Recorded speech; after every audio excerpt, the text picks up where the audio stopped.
नमस्कार, एक बार फिर आपका स्वागत है एमपी टुडे के इस खास कार्यक्रम में। और आज हम बात करेंगे, जैसे जब हम कथा या कोई धार्मिक अनुष्ठान करवाते हैं तो उस धार्मिक अनुष्ठान में नाम लिया जाता है ग्राम देवता का, कुल देवता का, स्थान देवता का, और फिर जिसके निमित्त में आयोजन हो रहा है उनका।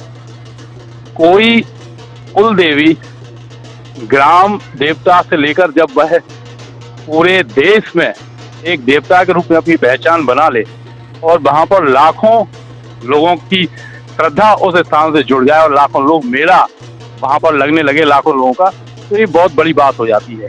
आज हम ऐसे ही स्थान पर हैं जिन्हें रतनगढ़ वाली माता बोलते हैं, लेकिन राजकुमारी मांडुला रतनगढ़ वाली माता के नाम से कैसे प्रसिद्ध हुई, क्या इनकी सिद्धि है और यहाँ पर सर्पदंश के लोग क्यों आते हैं, ये सब कुछ जानने के लिए आज हम खुद रतनगढ़ में हैं और रतनगढ़ वाली माता के मंदिर में हैं। तो आइए मंदिर में चलते हैं और जानते हैं यहाँ की विशेषता और एक कुल देवी कैसे ग्राम देवता से भी बढ़कर पूरे देश में पूज्य कैसे हो गई। आइए मंदिर तक चलते हैं।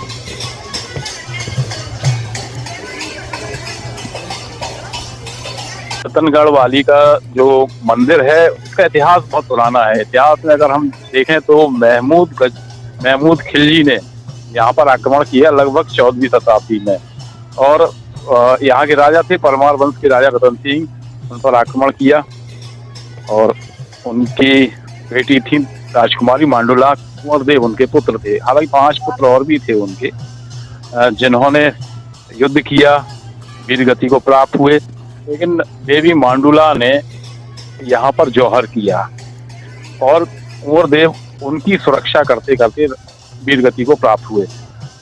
यहाँ पर इन दोनों की यहाँ पर समाधियां बनी हुई हैं और बड़ी जागृत अवस्था में है। उसके बाद बहुत दिनों बाद यहाँ पर जब शिवाजी औरंगजेब की कैद में थे तो वहां से कैद से छूटे तो अपने गुरु समर्थ रामदास जी के साथ वो यहाँ पर आए और यहाँ पर देवी की स्थापना हुई। ऐसा कहते हैं कि देवी ने समर्थ गुरु रामदास को सपना दिया था कि हमारी समाधि जहाँ है वहां पर एक मंदिर की स्थापना करिए। तो इस तरह से देवी की स्थापना अगर हम माने तो 17वीं शताब्दी में यहाँ पर देवी का मंदिर स्थापित हुआ और आसपास उनकी मान्यता और अधिक बढ़ गई। लोग कहते हैं कि यहाँ पर जो देवी मांडुला है वो डाकुओं की भी देवी है। जी हाँ, जब चंबल की घाटी में बीहड़ों में जब बागी हुआ करते थे तो ये उनका बहुत आस्था का स्थान था। यहाँ पर बागी आकर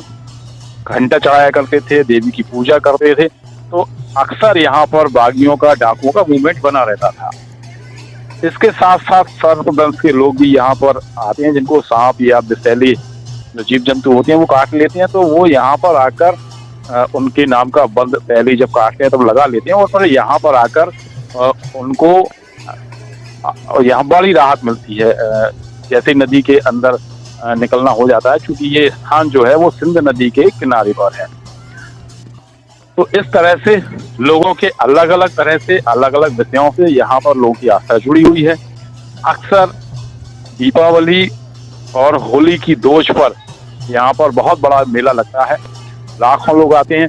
तो इसलिए भी है क्योंकि देवी मांडुला और कुंवर बाबा जो है, कुंवर देव, दोनों बहन भाई थे और दीपावली और उसकी दोष पर जो कार्यक्रम होते हैं, जो त्योहार होते हैं, वो बहन भाई के प्रेम पर ही आधारित होते हैं। इसलिए एक मान्यता ये भी है कि यहाँ पर बहन भाई भी आते हैं। तो इस तरह से देखा जाए एक बहुत आस्थावान स्थान है। साथ ही साथ इस स्थान से 2 दुर्घटनाएं भी जुड़ी हुई हैं। जी हाँ, 2 बड़ी दुर्घटनाएं 2006 में जब लोग यहाँ पर आ रहे थे दीपावली के समय, तो अचानक जो सिंध नदी है तो पहले पुल नहीं बना हुआ था, तो नदी का पानी खोल दिया गया था, जिससे बहुत सारे लोग हताहत हुए और बहुत सारे लोग यहाँ पर अपने जिनकी जान भी चली गई। इसके बाद करीब 7 वर्ष बाद फिर से एक दुर्घटना यहाँ पर हुई, और वो दुर्घटना जो थी वो थी यहाँ का जो पुल बन चुका था, उस पुल पर किसी ने अफवाह फैला दी कि पुल टूटने वाला है। तो हजारों की भीड़ उस पुल के साथ, पुल के ऊपर थी, तो लोगों ने वहीं से कूदना शुरू कर दिया, और इस तरह से वो लोग जो है वो हताहत हुए, भगदड़ भी मच गई, जिसमें बहुत सारे लोग यहाँ पर खत्म हुए। सरकारी आंकड़ों में लगभग 117 लोगों के नाम है जो यहाँ पर मृत हुए थे, और बाकी बहुत सारे लोग घायल हुए। तो इस तरह से 2 दुर्घटनाएं भी इस स्थान के साथ जुड़ी हुई हैं। बाकी आस्था का सैलाब आज भी जारी है, लोग यहाँ पर आते हैं, और अक्सर आपको लगभग प्रतिदिन यहाँ पर बहुत सारे श्रद्धालु मिलेंगे, और विशेष तौर से सोमवार के दिन बहुत सारे श्रद्धालु आपको मिल जाएंगे। रतनगढ़ माता से संबंधित इतिहास क्या है, यहाँ की मान्यताएं क्या है, और सर्पदंश से पीड़ित लोग यहाँ आकर कैसे ठीक हो जाते हैं, इन्हीं सारे प्रश्नों का उत्तर हम पाना चाहते हैं। हमारे साथ हैं मंदिर के मुख्य पुजारी आदरणीय राजेश दास जी महाराज। तो सीधे उनसे ही पूछते हैं। महाराज जी, आपका बहुत बहुत स्वागत है। रतनगढ़ मैया की जय, कुंवर महाराज की जय। महाराज जी, पहला सवाल यही है कि इतिहास इससे जुड़ा हुआ है इस स्थान से, तो वो इतिहास क्या है? ये यहाँ पे जो मंदिर है अभी अपन माई के दर्शन कर रहे हैं, छत्रपति शिवाजी के समय से है। पहले यहाँ पे किला हुआ करता था राजा रतन सिंह का। तो जो अपन माई के रूप में दर्शन कर रहे हैं वह राजा रतन सिंह की पुत्री है, और जो पीछे मंदिर बना हुआ है वह कुंवर बाबा का, यह बहन भाई का मंदिर है। यहाँ पे छत्रपति शिवाजी के गुरु थे समर्थ रामदास जी महाराज। समर्थ रामदास जी महाराज ने ज्यादातर हनुमान जी की प्रतिष्ठा कराई है। हनुमान जी से उनका साक्षात्कार भी हुआ है, परंतु माई की उन्हें यही एक प्रतिष्ठा कराई है। छत्रपति शिवाजी को जब आगरा में कैद किया था तो उनके गुरु समर्थ रामदास जी महाराज को माई ने स्वप्न दिया था कि आप ऐसे वहां पर जाएं और हमारी प्रतिष्ठा कराएं। तो उनके गुरु ने कहा कि अभी हमारे राजा कैद में हैं, तो उन्हें भी राजा भी आपके छूट जाएंगे। तो छत्रपति शिवाजी और समर्थ रामदास जी महाराज यहाँ पे आए, कुछ समय रुके, भजन किया उनने और माई की प्रतिष्ठा कराई।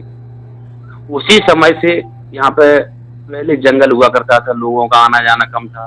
अधिकतर लोग बोलते हैं डाकुओं की माई है, तो पहले क्या बेहद जंगल था, तो यहाँ पे लोगों के लिए कोई सुविधा नहीं थी आने जाने के लिए। तो बागी लोग वगैरह रहते थे यहाँ पे, माई की सेवा वगैरह करते थे। कुछ लोग सोमवार को 2-4 लोग आते थे, दीपावली पे छोटा सा मेला लगता था।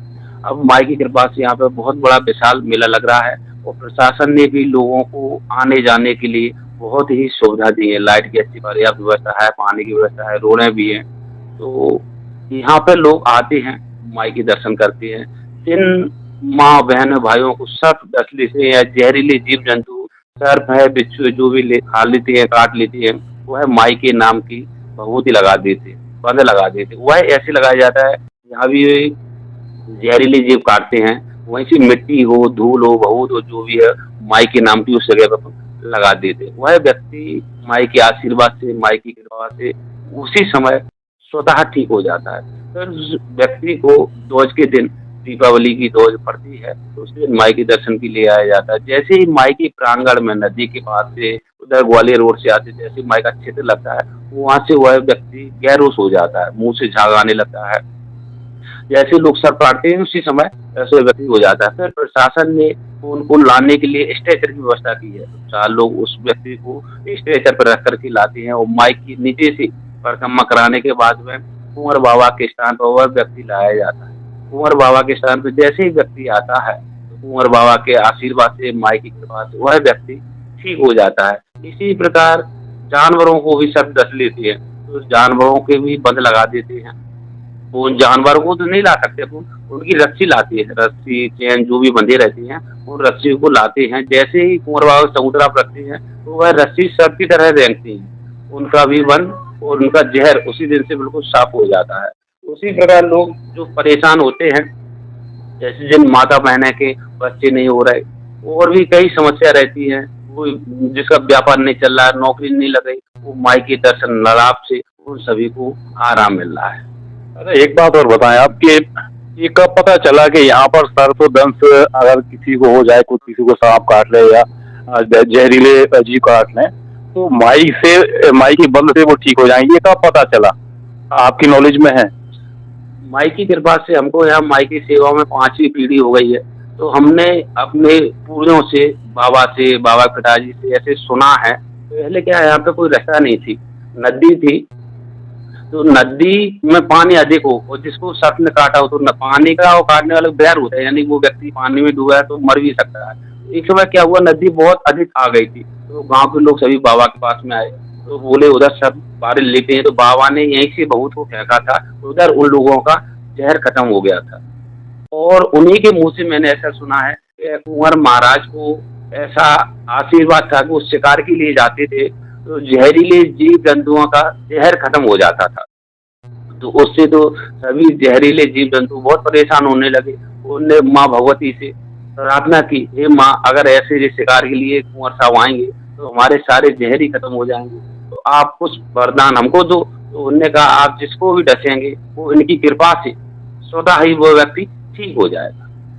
तो आपने महाराज जी से जाना कि ये मान्यता है यहाँ की और ये आस्था है, और जो सर्पदंश से पीड़ित जो यहाँ पर लोग आते हैं, वो कोई आज से आना जाना उनका नहीं है। महाराज जी का ये 5वीं पीढ़ी है, और तब से लेकर आज तक यहाँ पर लोगों की आस्था बनी हुई है। और इतिहास में राजकुमारी मांडुला का नाम अमर है। उन्होंने यहाँ पर जौहर किया था और कुंवर देव ने भी अपना बलिदान दिया था, इसलिए यह स्थान जागृत है।